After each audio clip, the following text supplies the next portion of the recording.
All right, so I think people are going to continue to trickle in, but we can get started, and we will have plenty of time to have Q&A in the audience, and we will have some time to network after the event. But thank you all for joining, and happy International Women's Day. This is going to be some of the questions that we'll be talking about today, but I'm really excited to have you all here.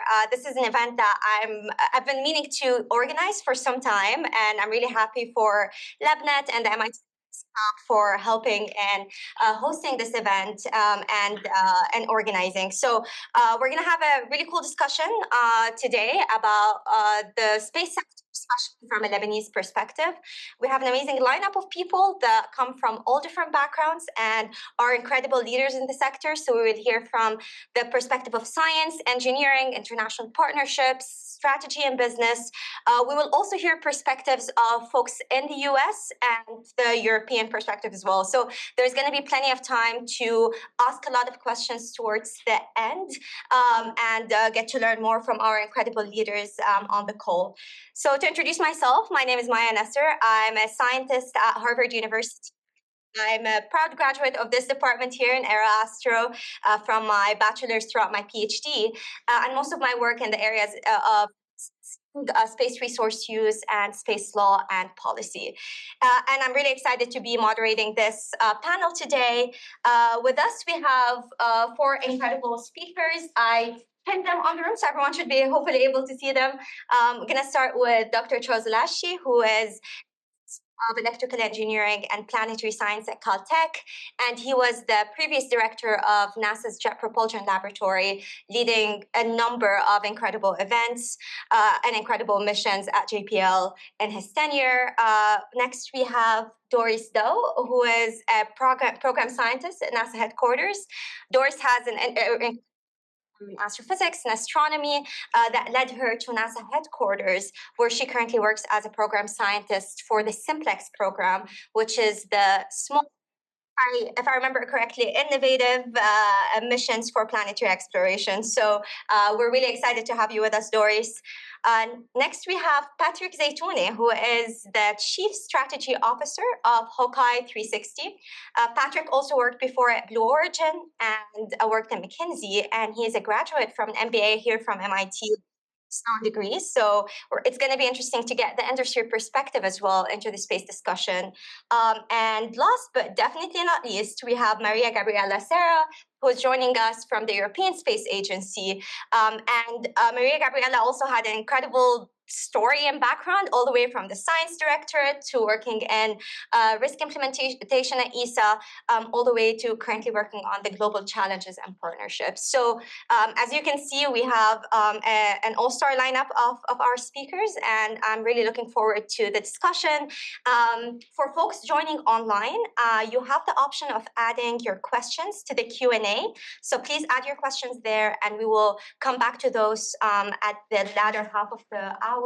And you will get a chance to actually unmute and ask your questions. And we're going to alternate between questions in the room and questions over Zoom. So with that said, let's get started. I'm going to stop sharing for folks to be able to see the people who are speaking. So my first thing that I want to start with is going really around the room and learning a bit more about all of your personal journeys from Lebanon that led to your work in the space industry from the different perspectives that you have. So Dr. Elashi, I'm going to start with you. Do you mind sharing with us a bit more about your story from Lebanon to France to the US, and maybe some of the challenges you faced along the way in your work?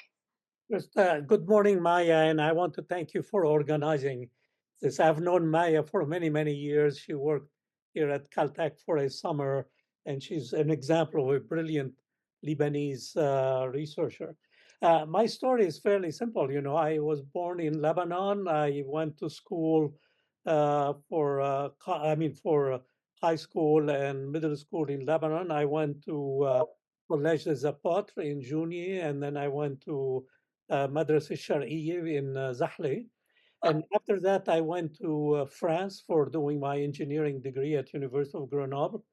And while I was in France, I met a number of American students. They encouraged me to apply to do graduate school in the US. So I applied to a number of schools. And finally, I decided I was accepted in a number of them. and I decided to come to Caltech because it's in California, it's next to Hollywood, so it has, and plus it's a very famous university. Caltech has like 60 Nobel laureates, over its history. And it turned out that JPL, which is a NASA center, is managed by Caltech. So I started while I was a student. I started working part-time, at JPL and in the summer. And then when I got my PhDs, they invited me to apply and become a regular employee. So, and then I moved up. I did a number of missions and experiment both earth science and planetary. And then I moved up and ended being the director of JPL for 16 years from 2001 to 2016. And for people who are not familiar, JPL has like 6,000 researchers. It's one of the NASA center managed by Caltech, and it's responsible mainly for planetary as well as Earth and astrophysics missions, but all robotic mission. And during my tenure, I oversaw 25 missions to different planets, including the three rovers, Spirit, Opportunity, and Curiosity. And it was one of the most fascinating, experience. And one small note, because we're in Lebanon, it's hanging on the wall. I didn't bring it down, so I have a flag which has a Lebanese flag and an American flag, which both were flown on the space station. During so that was one gift I got from NASA headquarters. So that's in a nutshell, in 5 minutes, my career, how I ended here. And now I'm a professor at Caltech after I finished my tenure at GPU. Amazing. Thank you so much. And your story is one of the most inspiring stories in the space sector, and it truly is one of the main reasons that inspired me to join the space sector. So thank you for sharing. I'm going to move to you, Doris. If you can tell us a bit more about your story from Lebanon, Canada, the US, and share with us a bit more of your in the space sector.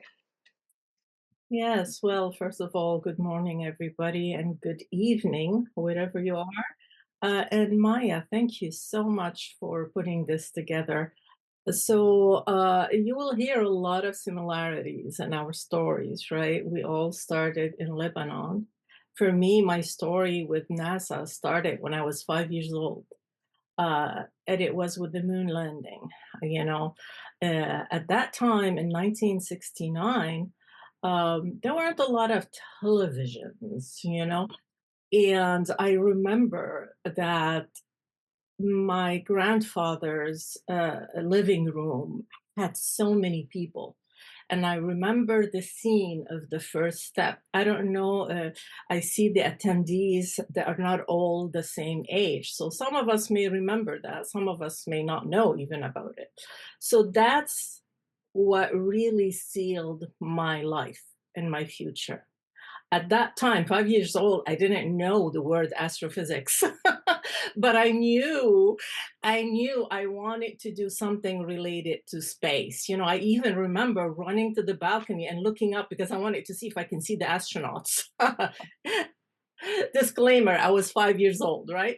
So, and that wasn't just a dream. My parents caught up that I was doing very well in science, and that dream of wanting to do something with space didn't stop from that night or that week, because children's they go up and down. So they encouraged me by my uncle was in Canada, and they send a lot of children's book related to space. And I kept holding on to that dream.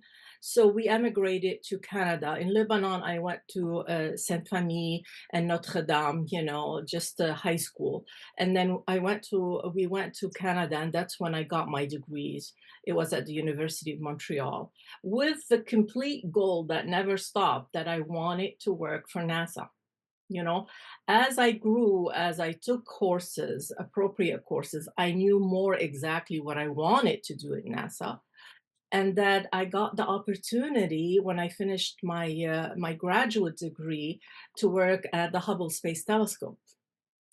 And I jump at it. One of the things that my thesis advisor told me is, when something is offered, even if I didn't think about it, to always take it and then adjust, We have to be flexible. So I did that. And that's my started my life with NASA. I worked on a variety of missions. At some point I was at JPL and Caltech. Charles, I think we met there a couple of times. I remember. And now, and now I'm at NASA headquarters. I got a lot of different positions, a lot of different opportunities were offered, and I took them. So I am no longer the program scientist for Simplex because I moved back from planetary to astrophysics. And guess what? I am now the program scientist for the Hubble Space Telescope, the Ah, telescope that gave me my first job. So, so that's it. I'm a program scientist in the astrophysics division for a variety of missions. Hubble is one of them. Euclid is another one. Euclid is a European mission from ESA. That's our partnership with ESA. I'm gonna now meet you.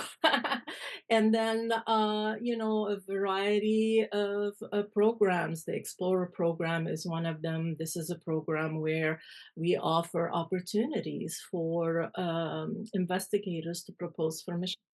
So that's my quick story. Amazing.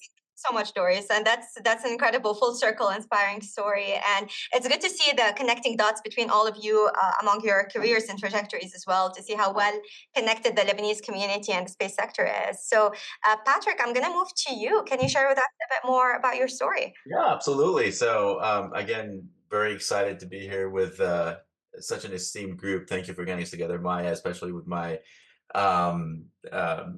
huge idol, Dr. Alashi. I was actually born here in the U.S. My parents had emigrated here in the 70s. And unlike a lot of Lebanese, we were here, but we actually moved back. So I spent the first small part of my childhood in Saudi Arabia. We then moved to Lebanon just in time for the war to really heat up. So we had a fun childhood there, as I'm sure many of us here did, sort of in and out of school with all the insanity there. But went to middle school in Evangelical and then high school at St. Joseph in Bikfaya, or Nachahuen. And then at 18, wanted to come here to the US to basically study and work on space stuff. It's something that had been a bug with me since I was 2 or 3 years old. I don't know how I caught it, but like I never had a chance to not be in space. It was the only thing I knew I was going to do. I came to Georgia Tech. I studied electrical engineering, and from there I went to LA for two reasons. One, it was the part of the U.S. that was most like Lebanon in terms of the weather and actually being able to live nicely, but also because it was the center of a lot of the engineering of aerospace at the time. And I started at a company which no longer exists called TRW, which had a long history. Actually, they invented system engineering and sort of how to build missiles way back in the day, and the Apollo lunar lander engine, actually, among many other things that they have done. I joined to be a system engineer on a lot of mostly military projects. But then while I was there, I got a couple of masters at USC in EE and astronautics. I had an opportunity to work on the Constellation program. So that was in 2005. When we, under the second Bush, we said we're going to go back to the moon and we're going to do it a certain way. It was one of the most incredible times in my life. And at the time, the company had been bought by Northrop Grumman, so we were Northrop, and it was Northrop and Boeing on the team, and we lost it. And so I was heartbroken. I was like, we had the best technical design and we didn't win it. And that's when I realized this little light went up in my head. And it's like the technical part of the job is actually only so big. There's all these other pieces around strategy, organization, how you think about things, how you execute. And that's what caused me to say, I got to learn all this other stuff. So I had the great fortune to be accepted to MIT Sloan to do my MBA there. And that's where I learned things like ROI and NPV and all these great acronyms you just don't hear about in engineering. And from there went to McKinsey and Company because I wanted to learn how well-run companies operate. So I essentially can bring that back into space and help make space companies more effective. While at McKinsey, I got a chance to work with NASA, the DoD, And just about every single prime here in the US, the Lockheeds, the Boeings, et cetera, all the subs, great time. From there, I ended up, after 8 years, moving to Blue Origin, working for Bezos. Again, incredible, different kind of company. Over there, I got to start the lunar program. I actually got to work on putting people back on the moon. Got to start the space station program while I was over there. And then my last thing was building a new kind of space transportation system that's now called Blue Ring. Dr. Alache had a great opportunity to actually bring on Brent Sherwood and work for him, who was freaking incredible and also spoke extremely highly of you. And lastly, now I'm at Hawkeye 360. So I'm now in DC, Doris, not too far away from you. Hawkeye 360 is a commercial company. So we're a startup and we're doing something very unique in space. We're trying to make a profit. It's, and as sort of one of my favorite movies, The Right Stuff. No bucks, no Buck Rogers. You need money to do stuff in space. So what we do is we collect radio frequency signals from space. So similar to other companies do imagery, we do radio frequencies, and we take those, we process them, we turn them into insights, and we actually sell them and try to essentially have people be able to gain those insights and essentially make actionable decisions based on them. So Amazing. dirty. Amazing. Well, thank you so much, Patrick. And this is such an incredible, different perspective than all of our other speakers. And I'm hoping that, throughout the discussion, you can touch upon a bit of the commercial side of things, your experience with the entrepreneurial element of space, which I guess a lot of people would be interested in as well. So thank you for joining us. Maria Gabriela, can you share with us a bit more about the European side of things, the ESA perspective, your work and, experience? Yeah, thank you, Maya, and thanks for this nice invitation. I understand I'm the only speaker who is outside the US, correct? All the rest are in the US. I don't know, my image is frozen for me. I don't know if the connection is fine. You hear me well? Yeah? Perfect. Okay, fantastic. So I think as well, the difference also with the other speakers is that I left Lebanon. I was very small. I mean, I was very young. I was 5 years old, and we left to London for 1 year with my parents, and then we came directly to France, where I am still now. I'm in Paris, at the headquarters of the European Space Agency. You have to do what you have to do when you're. So I'm an engineer from background, and I also I did all my studies in France, and I did what you call a grande école in France. It's maybe for some of you who know it, it's Centrale Supélec. So I'm also an electrical engineer, Patrick, and. After that, I decided to go and live abroad. So abroad, not in Lebanon, not go back to Lebanon, but I went to live in Germany because apart from engineering, another passion I have is learning languages. But I think that this is from my Phoenician origins. So I decided to go to Germany to learn German because I already spoke fluently English and Spanish.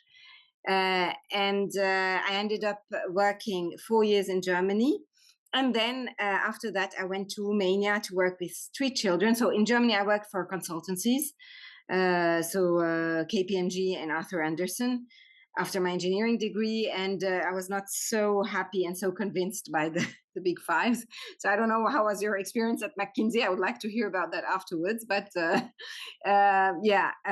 but it was a good school for 4 years. Again, for me, it was for a decided time. And then I went to work with street children in Romania. I had to have a break in my career. I was going almost to be 30 years old, and it was important for me to reset a bit my desires, what I wanted to do in life, etc. After this experience in the Big Five, and then yes, I said, well, it's not really what I want to experience again. And then I applied to ESA, to the European Space Agency. It was in Holland, our technical center, and I was able to start at ESA. I mean, I applied once and I was taken, so I was quite lucky. Recently, I was selecting someone to come and work with me on my team, and I received it's what you call graduate trainees. So these are young professionals. It's a young professional thing. I had 165 applicants, 165 for a graduate trainee program, you know. And I think that at my time it was much easier to. So I think, you know, yeah, space is getting really part of our everyday lives, and there is more and better communication about space, and it's attracting more and more the younger generation, which is excellent, which is very good. I'm very happy of that. So I started my career in Holland, as I said, in Noordwijk, which is where we have our technical center, 2,000 engineers more or less there, including contractors, so thousand something staff and some contractors. I was working as engineers and scientists. So I was working on I worked on mostly Cassini-Huygens. So I had to go to JPL. And my first trip to the US was 6 months after I had arrived, and I was going to JPL because we were working very hard on Huygens, on which we had a problem of Doppler effect, which we hadn't calculated. So we had to see with the whole Cassini Huygens team, so the Cassini team in JPL, how we could solve the issue. So yeah, it was really in 2002 in December. It was my first trip. So I don't know, Dr. Elashi, if you are still there in 2002. Yeah, I was director at that time. I remember that very well. Yeah, so it's a bit sad that I didn't know you were Lebanese, who you were, because I would have gone to at least to greet you. But yeah, so it was really a nice experience. And I worked as well on another project. So I don't know if I should already talk about, you know, the project Cassini-Huygens. Most of the people would know, I suppose. But we were landing. So Huygens was inside Cassini, and we were going to land on Titan, you know, which is one of the moons of Saturn. And yeah, it was really a great challenge, and I really enjoyed the work with the American team as well. And then I worked as well on another project called Rosetta, which was a great success as well. So we were launching to land on a comet. So the Rosetta satellite is meant to go and land on a comet. So to orbit a comet, but also there was Philae, which was the lander, which was going to follow the comet and grab it and land on it. And we did land on the comet. Philae was a great success. The only point was that we had a problem with our launcher in 2002. And our launcher was Ariane 5 at that time. We had a great success, as you know, 2 days ago on Ariane 6. But it was the former generation. In 2002, we had Ariane 5 and we had Vulcan motors, engines, and we had they blew up and it didn't work. So unfortunately, you know, the comet had a window to grab it, and we missed the window because we missed the launch window. So unfortunately, we had to choose another comet. So the first comet was called Virtanen, which was very good. The second one was called Kiryomov-Gerasimenko, which was a bit more complicated to speak out, but it was also a nice challenge as well, and we were quite happy. I mean, at the end with the result. So that's for the science directorate, and then I went to work at corporate level after a certain time, and so I came to Paris, to the headquarters. And in Paris, I started working on implementing a risk management system and a performance management system for the agency. I wanted to do something more global, more corporate. And so I was the first so-called agency risk coordinator, which is the equivalent of chief risk officer of the agency, which was really nice as well, because it was quite, putting in place a new system, etc. So indeed less technical, like Patrick said, but on the other side, when I was in science and I was at ESTEC, we were only engineers and scientists. I was always thinking, but these people in Paris, what do they do? We are doing the work, we, the scientists, the engineers. What are they here for, And at the end, when I started working in Paris and, talking to the financial guys, you understand that, the whole negotiations to get our contributions from our member states, because the European Space Agency is 23 member states. And every member state is one vote at our council meetings. So, you know, you can imagine that when you were deciding on a program, we really need to convince people. So we have, of course, optional programs. So not all member states need to apply and to contribute, but we have the scientific program on which I was working in ESTEC, which is compulsory, and we need to have a contribution from every single member state. So, but to make a long story short, so I realized starting to work at corporate level how as well some other corporate functions were important. You know, even if I were an engineer, you know, I realized, wow, yeah, it's true. They do something, because I started to be on the other side of the fence. Yeah. And to see what are the risks related to a member state not paying his contribution, etc., etc. Like, I'm just giving one example, but so these are really practical things where you realize, wow, yes, they are doing something in Paris.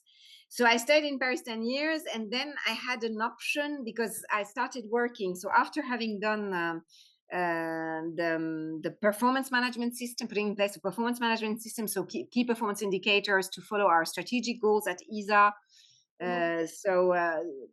In relationship to our long-term planning system, and putting in place the risk management system, I went to work as well on. I had to have a new challenge because the thing was operational. We were going to our member states, every single council, etc. But then I had to give a new breath as well to the risk management system, and I wanted to do something else. And I started to work on putting in place partnerships with non-space businesses. So really to promote the use of a space technology, but on Earth. Because we are not as good as NASA in our communication, I think, in Europe, at least. So we have some astronauts which are really great, like, for example, Thomas Pesquet. I don't know if you've heard about him, but he's tweeting all the time. And when he was on the IS, he was tweeting the whole time. And he's a star in France. But when you leave France, he's not very well known, you know. So every country is very national on their astronauts. So the Italians, they like Luca Parmitano and Samantha Cristoforetti, and this is normal. I mean, this is quite normal. But it's a bit sad. So I thought, okay, we really need to promote a bit the use of space applications, and I started working on global challenges. So the UN SDGs, United Nations Sustainable Development Goals. We've put in place a catalog. Gathering all the programs we have at ESA, and I really invite you to go and check on it. So you just Google SDG for Sustainable Development Goal ESA, and you will get our catalog. It has more than 1,000 projects, and it really showcases how ESA programs do help achieve the UN SDGs. And I was quite surprised myself to find so many things. So yeah, so that's so many things we are doing. I didn't even know, because, you know, like when you're in one directorate, you don't know. In science, you think that science is your whole world, but you don't know what's happening in Earth observation, in telecommunication. ESA is one of the agencies where we're really, contrarily to NASA, we have really a very broad. So, for example, we are running way out of time. Yeah. It's supposed to do in 1 minute. Oh, sorry, excuse me. So that's it. Thank you so much. And thank you for sharing your story. That covers a big portion of the other questions I was planning to ask you as well regarding, you know, your project. So You'll ask Dr. Elashi more than now, because I've done my part, I think. Thank you so much for sharing, and it's good to see that JPL common thread between many of you, and you know, the different connecting points between all of your careers. I want to make sure I leave enough time for questions from the audience, both here and on Zoom. So I want to switch to rapid questions across all of you with hopefully quick answers that we can cover a few topics. I want to first talk to Dr. Elashi and Doris from a NASA perspective. I know a lot of people from Lebanon aspire to, you know, to work at NASA. A lot of students are interested in that type of career. So do you mind sharing, each one of you, your perspective on what's the best advice you could give for someone interested in that track coming from Lebanon? And maybe Doris, if you can highlight that specifically also for women coming from Lebanon, any advice you might have. So I will start with you, Doris, and then we can go to Dr. Elashi. And let's try to keep them quick answers so we can cover a few topics. Certainly. Well, the first part of your question, or maybe the second, you know, you said from your perspective as a woman, I just will talk about my experience, right? What I did. I normally I never brought the fact that I'm a woman in a field, actually, especially astrophysics. Few decades ago, was mostly men, right? But I never really focused on that. Maybe it was naivete from me, but I just, I worked hard, right? And I never relied on gifts. No, I really relied on myself. But with that, I really also took advantage of mentorship. You know, there are so many mentors that are just wonderful. They go beyond being a model, somebody just to watch, right? And be clever, I would say, choosing your mentors. And that's what I did. I looked at what they did in their life, what they did in their career, what they came from. And I, other than just copied them, I I was fearless in a sense. And that's what you need to be. What's the worst? Always ask yourself, what's the worst that can happen? Just go to them and say, this is my goal. I really like your methods, your path. I would like you to be my mentor, right? And that's how I did.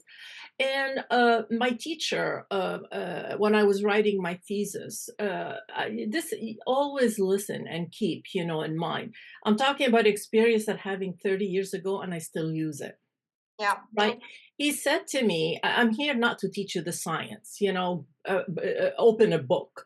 I'm here to teach you how to be a scientist. And Yeah. that really kept with me. And he's the one who said, I know you have a dream and a path and a goal, but don't put down gifts, offers, just because they don't exactly fit in your plan, right?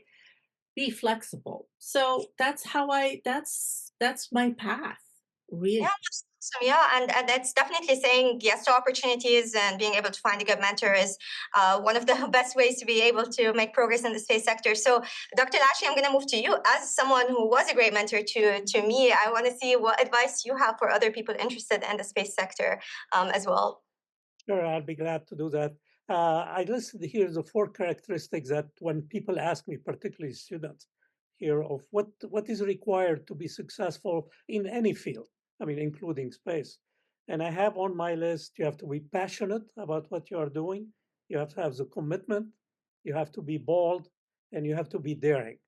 And every once in a while, you do get failure, and that should not discourage you. Matter of doing daring thing. Matter of fact, my favorite quote is from Teddy Roosevelt. You can go and Google it. But in summary, it said it's far better to dare mighty things, even though checkered with failure, than to sit in the twilight that knows neither victory nor defeat. So you have to be bold, and they're really pushing the limit, particularly if you are in exploration like what we are doing at NASA. And I have to say, I have never had an issue with the fact that I was Lebanese. Matter of fact, always people ask me, where are you from? Because they know from my accent, I was not born here. And I tell them I'm from Lebanon. And then they will say, oh, what a beautiful country. We have friends or we have colleagues. So at no time when you hear that people discriminate against Arabs or Middle Eastern, I'm very proud of being an Arab. I'm very proud of being a Lebanese. I'm very proud of being American, now. So that's never has been an issue, at least not in my career. Also, I'm glad that Doris mentioned about females and male. I mean, now we really have a lot of females who are involved in science, and space exploration. Maya is one perfect example. Now I have a student here at Caltech by the name of Judy Hajjar, that she's working also in science, and that's so we are going to see much more, And the last thing I want to mention, I know you love to do things at NASA, but the world has changed. Now there are a lot of countries, ESA being an example, Maria being an example there. In the Middle East, Saudi Arabia and United Arab Emirates have a very proactive space program. I'm on their advisory boards. And there are a lot of companies like Patrick, was mentioning, both big companies and small companies which are involved in space. So I wouldn't focus only on NASA because it's getting a little bit harder to work in the American government. You have to be a citizen or have a green card. But it's usually much easier to work with companies or to work internationally. So if you have passion towards space, as I said earlier, just have the commitment, be bold, be willing to take the risk, and you have to work hard, of course, to be able, to do that. So that's in a nutshell my advice, Maya. Thank you. Yeah, and the advice at NASA, like especially the last couple of years, is definitely rings more true than ever with the different challenges. So definitely exploring other alternatives, whether it's academia or industry or other ways of contributing, is a fantastic advice for everyone. This is actually a great transition to Patrick. If you can give us, from your perspective, from a business and entrepreneurial side, again, like a very quick 1-minute advice from your experience to folks trying to join the space sector in that sense. Yeah, I mean, I would really tell people to sort of be thoughtful about what it is they want to do in space. I mean, some people are like, I want to do stuff at NASA, and you're like, well, okay, what is it exactly you want to do, right? If you want to do science, right, and you really want to be focused on what the mission is, and you're interested in the astrophysics, especially, or the biology, or the heliophysics or planetary sciences, the stuff that JPL is doing, phenomenal. Go there. But frankly, I mean, a lot of the actual engineering and building is actually happening on the industry side. The people who build the rockets is not the DoD, right? It's United Launch Alliance, it's SpaceX, it's Blue Origin.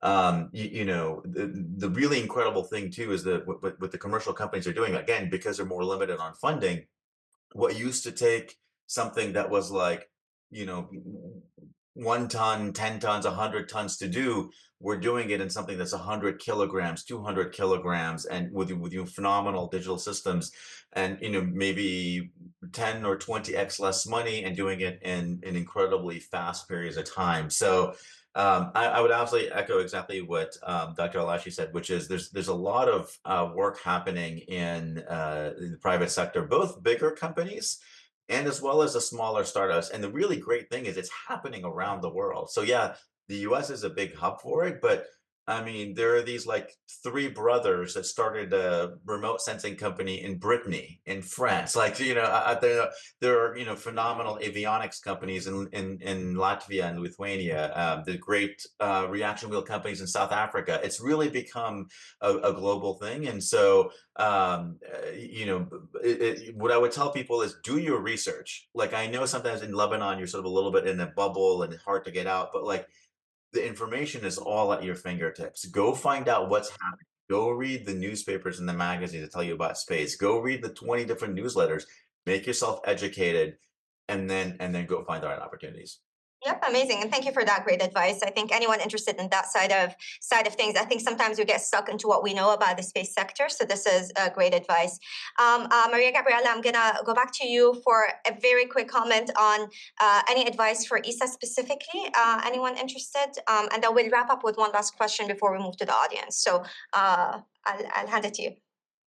Well, we have several programs for the young generation. So we have the Young Professional Program, which is, again, a young graduate trainee, what we call, and it's a 2-year program.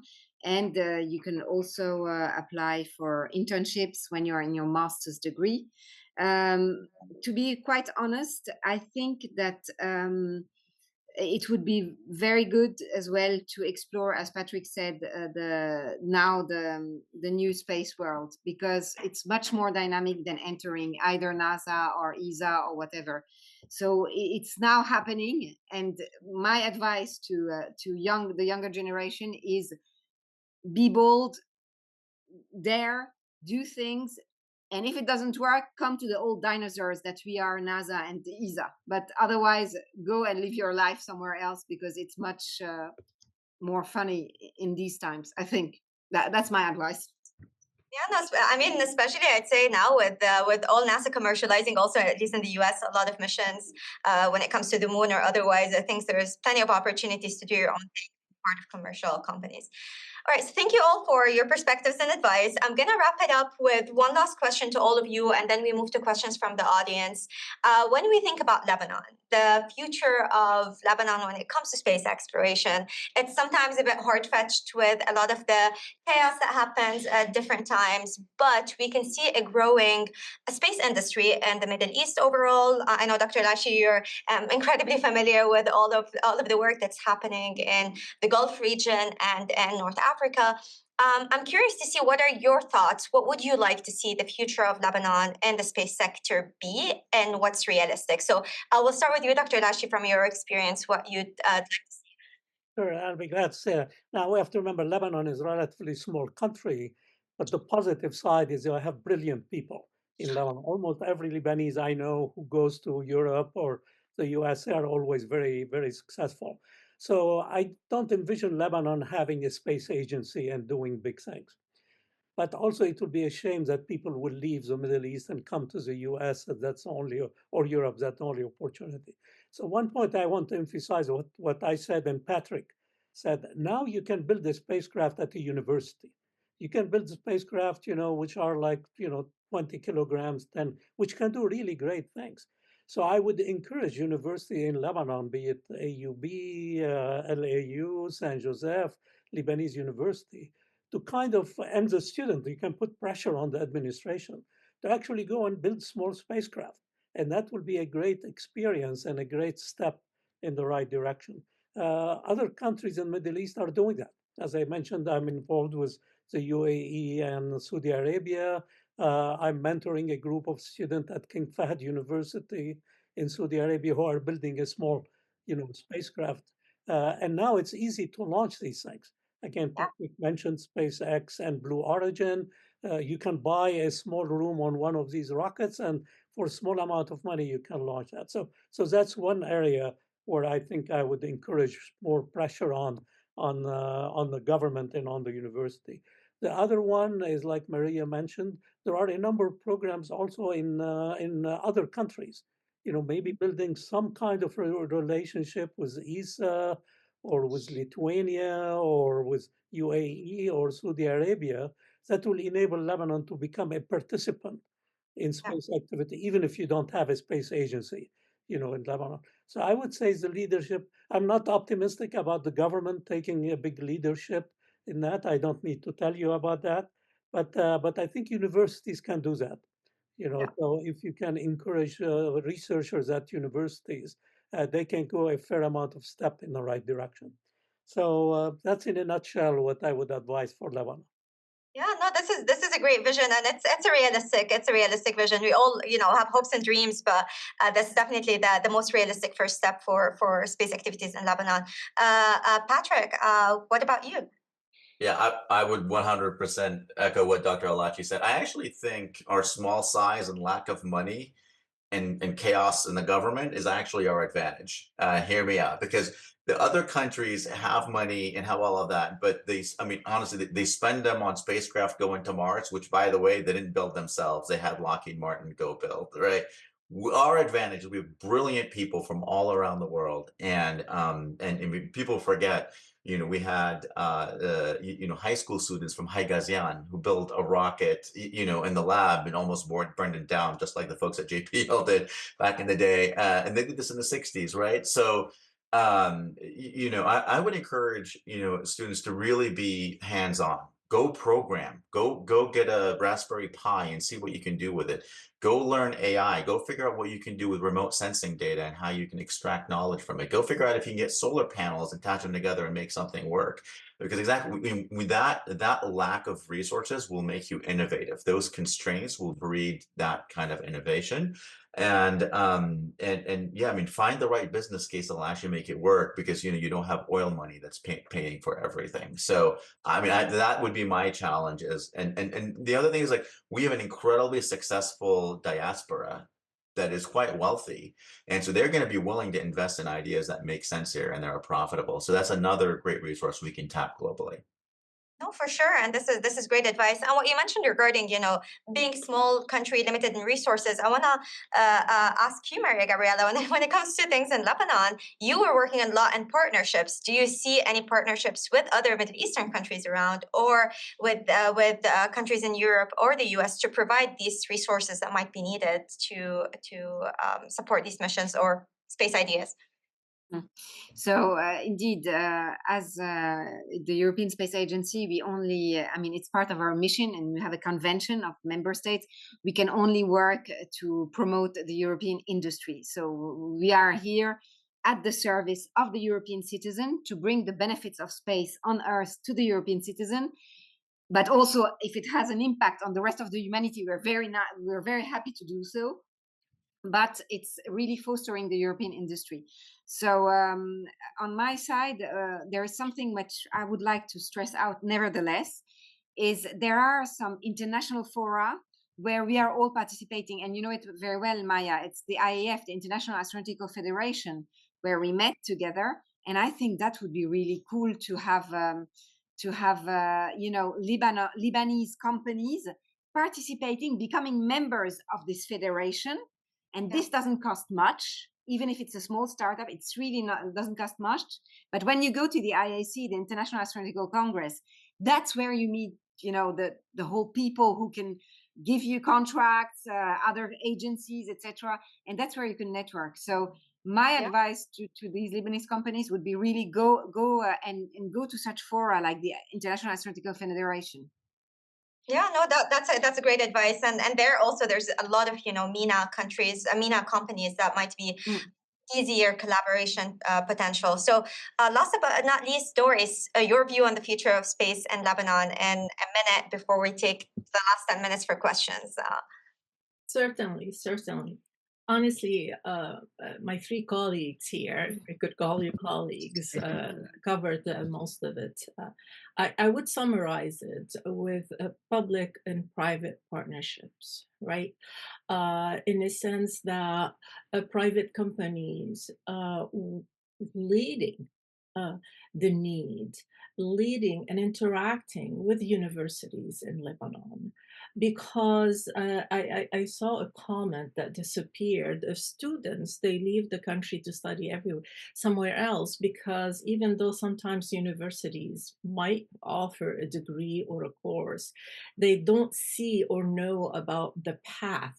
So it is private companies, and it's not necessarily space company. Remember, space companies, space agency need a variety of elements, from especially these days, AI, computer, software, such things, right?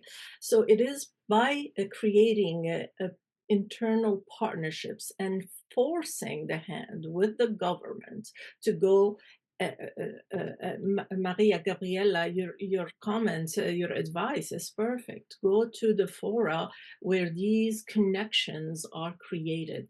Because as Professor Erlashi said, Lebanon is small. We don't have the resources, right? We have a lot of dreams. We have amazing talent, and we can use it to create, big partnerships that work with all the agencies, the international agencies. And who knows, maybe in a decade or in a century, then we can have, everything starts with small steps, right? A century is not our age, but a century, it's still for Lebanon, right? Yeah. And in a century, if we start with our small steps, who knows what we have in a few generations. No, for sure. And this is all great advice from all of you. So thank you so much again for all your insights and your different experiences and perspectives. And if there's one thing I'd like everyone to take away from this panel, is there's so many different ways to contribute to the space sector. A lot of us, growing up in Lebanon, you hear NASA and you're like, that's the dream. And it's still a dream for a lot of people, but it's great to have different other ways where you can contribute and build your skills needed, whether it's through commercial companies, academia, or other governmental agencies. So thank you so much all again for joining. If we give a big round of applause for our speakers. And I would like to leave, I was hoping to have more time for Q&A, but we still have 10 minutes and I'm hoping to take questions from the audience here in person and folks online. So maybe we can start in person if anyone has, yeah, go ahead. Hi everyone. My name is Mona. Thank you for such an inspiring panel. So I'm in the vaccine area, not the space area, but I'm always fascinated by space exploration. And I was actually just watching the, unfortunately, lunar landing just yesterday. Unfortunately, it failed, but it was fascinating to watch as well. I'm just curious, in general, what are the top priorities in this field? What are the top priorities to achieve right now in 2025 to drive this field to the next step or to enhance it, I would say. Amazing. Yep. Anyone would like to take that question? Top priorities in the space sector at the moment from your point of view. Well, I can try with Professor Erlashi. Did you want to start? Oh, well, I think if I understood the question of what are the most important challenges, I guess we have now, I mean, at least here at JPL, our big focus in planetary and astrophysics exploration is about search of life in across our solar system and beyond that, and looking to see if there are planets around neighboring stars. I would say that's one of the most exciting things. If we can find life in other places and how it compares to our life, that will be a dramatic thing that will change, our thinking of our place here. Look at the revolution in detecting planets around neighboring star. Doris knows a lot about that. And that has inspired a lot of people. I mean, I see the students who work with me here at Caltech, how much that has inspired them. The other factor is looking at our own planet and really understanding what's happening on our planet, the global warming, and how do we mitigate that. So I would say these are the two most exciting things that we'll be doing in the future. And from them comes a lot of technology. So it's not only intellectual curiosity, but one thing I always tell people, they don't know that this is my iPhone. You all have an iPhone. The camera in here, the focal plane of it, was developed at JPL for space telescopes. And then an entrepreneur took that technology and actually is using it in iPhone. So the combination of science, curiosity, and entrepreneurship, like what Patrick is doing, really what's going to be the biggest excitement in the future. I hope I answered the question. I'm not sure. Amazing, thank you. Doris, do you have a very quick comment? I want to make sure we get enough questions. If you have any quick comment on that, please go ahead. Yeah, well, I wanted to add to what Professor Erlashi said that for NASA in the U.S., I'm part of all the telescopes, the missions to Mars that you hear about are part of the Science Mission Directorate, right? And so that's the part where Professor Erlashi was mentioning, finding life in on another planet. And most of our plans and strategy is guided by what we call the decadal survey. And the decadal survey is done every 10 years.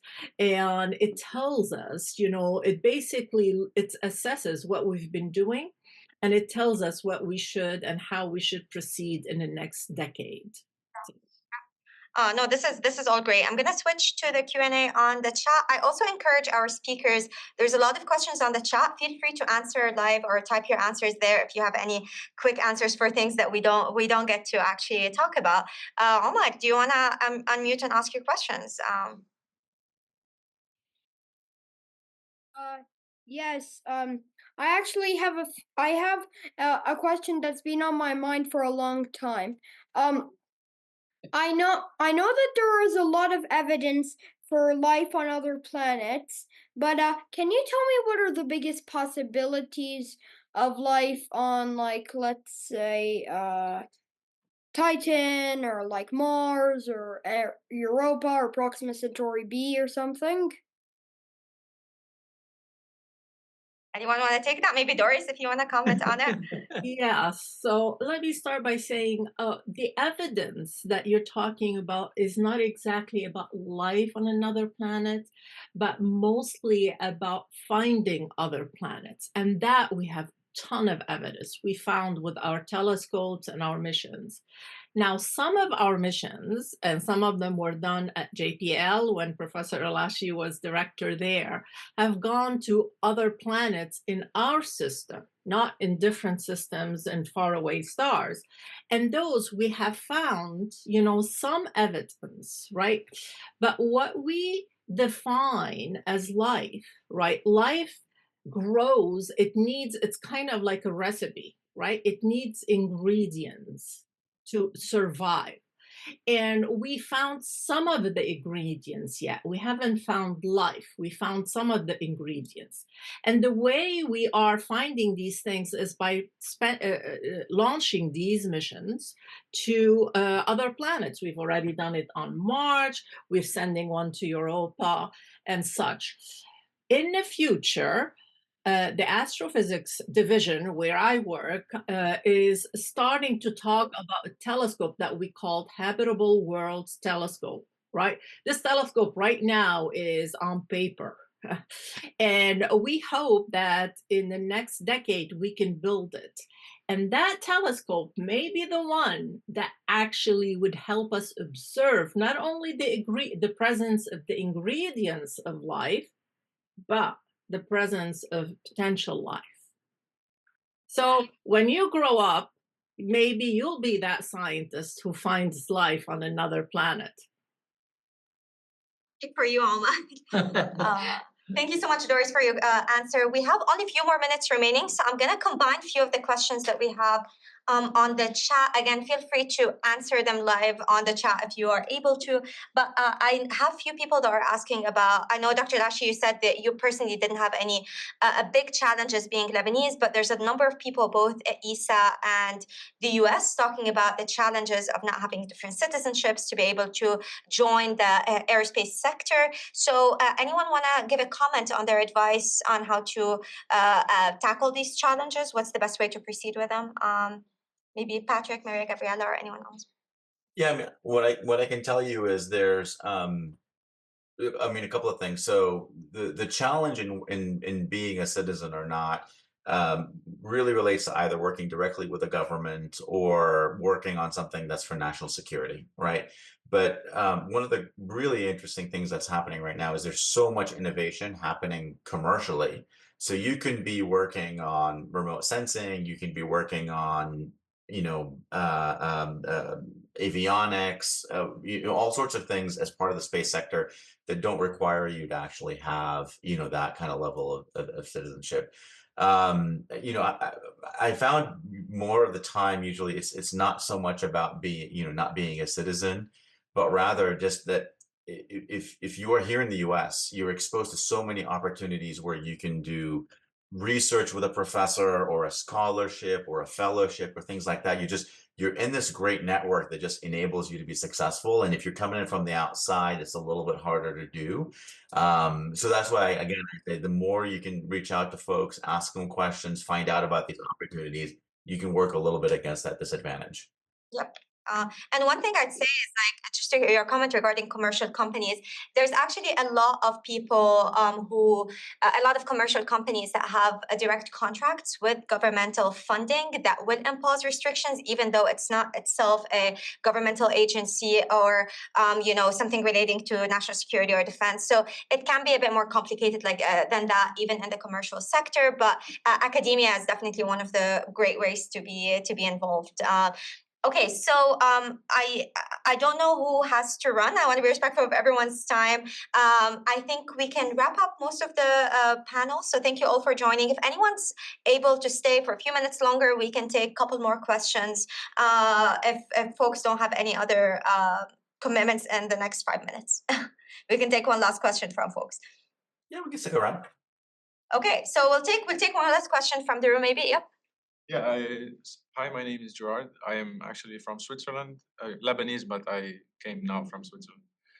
I was interested in what you were saying about the getting things to space being cheaper and cheaper. And linking that to Lebanon, I was thinking, what are some applications that we might be able to think of where some small company in Lebanon without much resources, but with good talent, what is some possibility that they could say, okay, we would build something that we would send to space to do a certain application? What might that be that would be possible, let's say? Anyone want to take that? The application that I see people in the Middle East or company working on is on environmental, issues. Like, as I said, I work fairly closely with Saudi Arabia, and I think, and they are not looking only at Saudi Arabia, they are looking at the whole, Middle East. They are looking at the changes in the environment, changes in water resources along the beaches, and so on. So I think I would recommend not only to look at Lebanon, but look at the whole Middle East, because space gives you the opportunity to look at very large area. And I know there is a lot of interest in Saudi Arabia about environmental, issue, and they have the resources to actually fund companies to do that. So that's and as long as I'm on the line, I want to emphasize what Patrick said, that working with companies in the U.S. is fairly straightforward, even if you are Lebanese. It's only working with the government or national security that you have to have a citizenship or a green card to do that. So I would focus in the early stage on academia and private companies. Yeah. If I may also add something about sustainability and climate change and so on, because this is typically the SDGs. Indeed, climate change doesn't stop at the frontier of Lebanon or any other country. So we have to think global on that. And all the applications, I mean, if you look again at the SDG catalog we have put in place, you will have contacts at the end of every single project we have tackling climate change, energy production, etc., etc.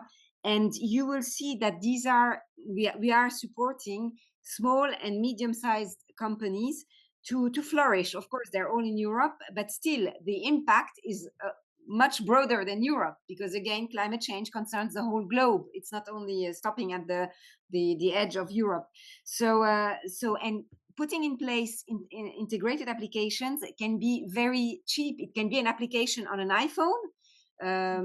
We had during COVID an application created by someone in Italy to be able to see the quality of air to go and do your sport during peak hours, etc. So there are so many different applications which are not so expensive to put in place using a space technology already existing. So Copernicus data, etc. And implementing a space application based on Earth observation technology, telecommunication, etc. So this is really feasible. No, this is a great answer. I will take one last question before we wrap things up. I know, Michelle, you had your hand up for a while. So if you want to unmute and ask your question, we have a lot of interesting questions on the Q&A about building things in-house when it comes to things like NASA and ESA versus buying them from commercial companies. We have a lot of interesting questions that we can go into in more detail. So hopefully in future meetings, we'll have more time to answer everyone's. Oh, okay. Michelle, we have one small comment before you unmute. Thank you, and thank you all for giving us today. I have something to say to Dr. Al-Ashi. You are inspiring me since I was like 5 years old, and you might not know about that. I live in Riyadh, Lib'a, and I have heard that you are from this village since I was a kid. I don't know if this is true or not, but I used to hear that like you come from NASA, from the United States every now and then you leave early because you would be kidnapped because you're like at NASA, and I'm like, I should see him somewhere. I should meet him because I'm like, you're a very big inspiration for me. And I ended up being here because I got a scholarship to come. And like when I saw the poster of all of you and you were one of them, I was like, oh my God, like this is literally a dream. And it's very important for me to tell you that because you and people like you are the ones who inspired me to do mechanical engineering and to look for companies in Connecticut who are related to space and Thank you. Well, thank you for your comment. And unfortunately, I have to leave now. Maya, I want to thank you as well as Doris, Maria, and Patrick for organizing this. Hopefully, it has been useful. And I would tell again, I want to close it that there are a lot of brilliant Lebanese who are really great examples. You know, Maya is being one of them. I admire a lot what she is doing. So just keep your passion and keep your commitment, and not only for space, but for anything you do. That's what really makes a difference. So again, thank you, Maya. Again, sorry I have to leave now. Joining, and thank you all for Michelle will, if anyone's willing to stick to answer the last question from Michelle. Otherwise, thank you all for joining. This has been wonderful to hear your experiences. So thank you, Dr. Lashi. Thank you. Hello, thank you everyone for organizing this event and for the few panelists to stick around for this. I'm a student, I'm graduating this year from my undergrad in applied mathematics. I had a concentration on more financial mathematics. Now I'm going to UPenn to start my master's in computational engineering. I was wondering how can I transition to space research, space engineering research? Is it too late for me as a master's student? I think not, but how could I start basically? Well, I can tell you a funny story. You had this one guy, Dennis Tito, who actually worked at JPL, probably with Charles way back when. He actually started out in mathematics, and he was working essentially on orbital trajectories and building numerical integrators and Kalman filters specifically to figure out essentially how do you incorporate different data when you have errors and gaps and still figure out what the trajectory is. He went the opposite way. He did a whole bunch of that, and then he took that to the financial industry and using Kalman filters and others, made billions of dollars, and then actually ended up being the first tourist to go to space. He paid the Russians somewhere about $10 million, which was just pocket change for him to actually go fly up into space. So he's a really interesting example of somebody who kind of went the other way. But all to say is, the foundation of so much of what happens in space is mathematics, and it could be anything from analyzing data to the orbital mechanics to anything on finite element models, and so much of the design engineering, the data analysis, etc., requires that. So it's never too late. Amazing. Well, thank you so much, Patrick, for your answer.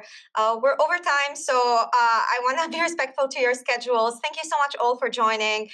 Doris, Patrick, Maria Gabriela, and Dr. Lashi had such fantastic insights, and thank you all for joining both online and in person. I hope to collect some of the Q&As that were not answered and maybe follow up, and hope to let you all know, the answers to your questions. But thank you all again. Hope that was helpful and inspiring to all of you when it comes to working in the space world. So thank you. Thank you, Maya. Bye-bye. Thank you. Goodness. Ding.